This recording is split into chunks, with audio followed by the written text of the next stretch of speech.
So in the previous lecture what we have seen is कि हम Git के बारे में देखे थे कि कौन कौन सी स्टेजेस होती हैं, ओके और किन स्टेजों की हेल्प से हम अपना जो भी प्रोजेक्ट है वो हम कहाँ पे स्टोर करके रखते हैं, गिट पे रखते हैं।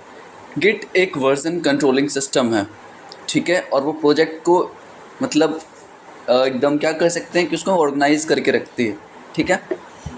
तो सबसे पहले हम प्रोजेक्ट खोल लेते हैं अपना, और क्या पिछले लेक्चर में देखी थी हमने वो एक बार क्विक डिस्क्रिप्शन में देख लेंगे। ये तो हमारा सर्वर है, intro.txt पे आते हैं। तो आप यहाँ देखो, मैंने गिट के बारे में सारा चीज़ ऑलरेडी बता चुका हूँ, ठीक है। तो गिट क्या है, सबसे पहले गिट और गिटहब। देखो गिट क्या है ना, मैं वापस से रिकैप करवाता हूँ। Git is a commanding tool, ठीक है, जो हम कहाँ इंस्टॉल करते हैं, लोकली। अगर आपने गिट इंस्टॉल नहीं कर रखा है लोकली, मतलब डेस्कटॉप पे, यहाँ पे आप देखो मेरा गिट इंस्टॉल है, ठीक है। तो नहीं है तो इंस्टॉल कर लेना इस चीज़ को। तो ये कमांडिंग टूल है। और दूसरा जो है हमारे पास वो है GitHub. GitHub is an interface, ठीक है। फॉर एग्ज़ाम्पल मैं अपनी बॉडी की बात करूँ, अगर मैं अपनी बॉडी की बात करूँ तो मैं जो कुछ भी बोलता हूँ, ठीक है, उसको आप गिट रिकॉग्नाइज़ करो कि उसको गिट है, जो भी मैं बोल रहा हूँ वो गिट का काम है। लेकिन मेरा जो पूरा बॉडी है ना वो एज ए गिटहब काम कर रहा है, वो एज ए इंटरफेस आप देख पा रहे हो, विजुअलाइज कर रहे हो कि हाँ ये बंदा कुछ बोल रहा है, ठीक है। तो गिट एंड गिटहब हमारे पास दोनों वर्जन कंट्रोलिंग सिस्टम के लिए यूज़ आते हैं, और इसके थ्रू हम प्रोजेक्ट मैनेज करते हैं। गिट और गिटहब पे हम बहुत जल्दी ही अपना कोर्स लेके आएंगे, मे बी 1 से 2 दिन में। तो that's not a big deal.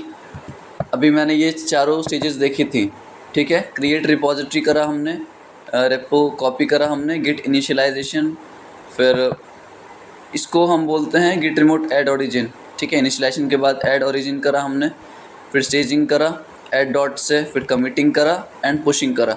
ये सब प्रोसेस आप अपने दिमाग में बिठा के रख लेना। ऐसा मैं इसलिए बोल रहा हूँ क्योंकि जब हम गिट परफॉर्म करेंगे ना, जब इंटरव्यू देंगे, तो ये सारी चीज़ें में से कहीं भी पूछ सकता है कि बेसिक हम गिट पे जब कुछ अपलोड करते हो तो क्या क्या स्टेप्स होती हैं। तो यही सब स्टेप्स हैं, ठीक है। अब मैं करके दिखाता हूँ जल्दी से, क्योंकि पिछले लेक्चर में ये नहीं हो पाया था।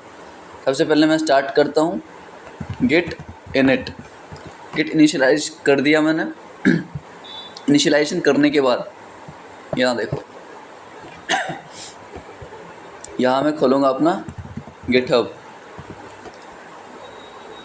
तो ये रहा मेरा गिटहब। हम आएंगे अपने रेपॉजिटरी पे। मैंने पहले ही रेपो बना लिया था। अच्छा, रेपॉजिटरी मैंने बनाया था ऑर्गेनाइजेशन वाले पे। ये मेरा पर्सनल प्रोफाइल है, ठीक है। ये मेरा कौन सा, ये पर्सनल प्रोफाइल है मेरी। मैं आऊँगा ऑर्गेनाइजेशन वाले कोड पैक्ट वाले पे। यहाँ पे जब मैं आऊँगा तो यहाँ पे आप देख सकते हो, यहाँ पे आप आओ रेपॉजिटरी पे, यहाँ पर रेपो पे आ जाओगे तो यहाँ देखो बैकएंड सीरीज़ लिखा है, ठीक है।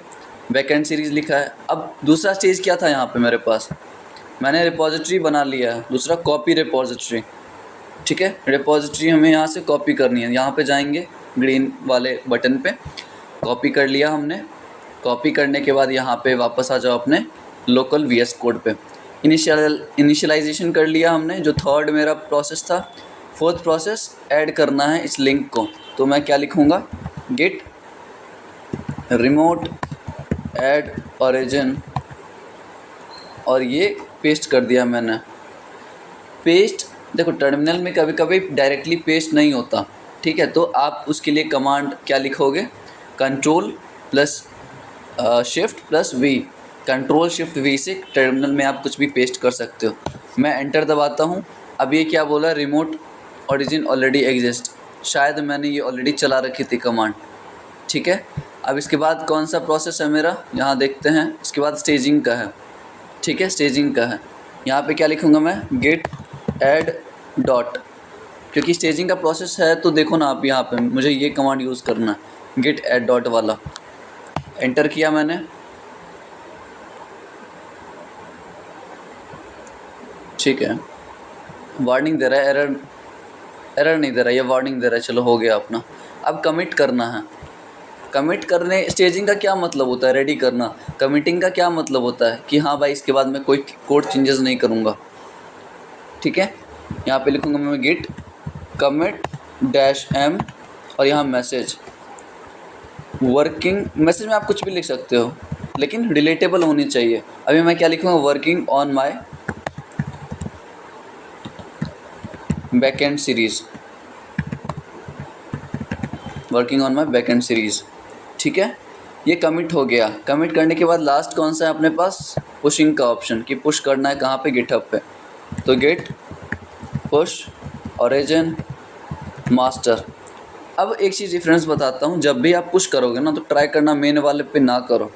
मेन जो ब्रांच होता है वो गिटहब का डिफ़ॉल्ट ब्रांच होता है। यहाँ पे देखो आप डिफ़ॉल्ट लिखा हुआ है, मतलब आप जो भी चीज़ करोगे ना पुश, वो डिफ़ॉल्ट यहाँ होगा। लेकिन कोई भी ऑर्गेनाइजेशन में डायरेक्ट मेन पे नहीं करते, हम खुद का एक ब्रांच बनाते हैं और उस ब्रांच पे हम सारा पुश करते हैं। तो यहाँ मैंने कौन सा बनाया, यहाँ मैंने मास्टर नाम से एक अपना ब्रांच बनाया। जब मैं गेट पुश ओरिजिन मास्टर करूँगा ना तो मास्टर नेम से एक ब्रांच बन जाएगा नया, और वहाँ पे सब कुछ पुश हो जाएगा। अब देखते जाओ बस। ठीक है, ये हो गया। अब मैं वापस जब जाऊँगा ना, ये मेरा काम ख़त्म है लोकली। अब मैं वापस जब जाऊँगा तो यहाँ देखो ये मुझे कुछ शो कर रहा है, master had recent pushes 2 second ago. मतलब कि उसको पता चल गया गिटहब को कि भाई कुछ चेंजेस हुई है। किस ब्रांच में हुई है चेंजेस, किस ब्रांच में हुई है, अभी ये नहीं शो कर रहा, अभी ये शो नहीं कर रहा। चलो रिफ़्रेश करते हैं, देखो अब आ गया मास्टर। मेन वाले पे थे हम, मास्टर पे क्लिक करो क्योंकि यहीं पे मेरा सारा आएगा।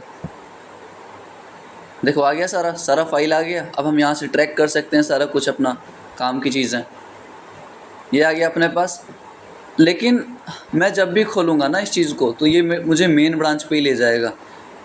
मैं जब भी कुछ खोलूँगा तो ये मुझे मेन ब्रांच पे ले जाएगा। अगर मैं चाहता हूँ कि खोलते ही मेरा मास्टर ब्रांच खोले तो आप सेटिंग पे आओ, यहाँ पे सेटिंग पे आए हम, यहाँ पे देखो डिफ़ॉल्ट ब्रांच पे आए हम, यहाँ पे क्लिक करो switch to another branch. Switch to another branch पे क्लिक किया, मेन पे गए, मास्टर सेलेक्ट करो, यहाँ अपडेट कर दो, आई अंडरस्टैंड वाले पे क्लिक करो। एंड अब जो भी मेरा ये खोलेगा ना, ये रेपॉजिटरी खोलेगा ना, तो बाय डिफ़ॉल्ट मास्टर ब्रांच खुल रहा है। देखो अब पहले मेन ब्रांच बाय डिफ़ॉल्ट खुल रहा था, अब मास्टर खुल रहा है जहाँ पे सारा कुछ उसको शो हो जाएगा। ठीक है, तो ये चीज़ हमारी बहुत ही बेसिक चीज़ थी कि कैसे हम अपने प्रोजेक्ट को गिटहब पे डालते हैं। ठीक है, गिट और गिटहब की अगर आपको नॉलेज नहीं है तो कोई दिक्कत नहीं, वापस से सीरीज़ आएंगी काफ़ी जल्दी ही उस चीज़ पे, और काफ़ी डीप रहने वाली है ये चीज़।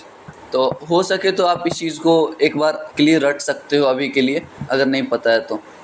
ठीक है, नेक्स्ट लेक्चर में मैं क्या करूँगा ना, नेक्स्ट लेक्चर में मेरा जो बैकएंड सीरीज़ चल रहा है ऑब्वियसली, तो इसमें मैं बताऊँगा कि फ़ाइल अपलोड कैसे करते हैं। अभी तक मैंने क्या देखा था, डेटाबेस कनेक्शन अच्छे से देख लिया है। ठीक है, सारा कुछ देख लिया, डेटाबेस कनेक्शन कहाँ होता है, कैसे होता है, मोंगोडीबी में कैसे हम स्टोर करवाते हैं, कनेक्शन स्ट्रिंग क्या होती है।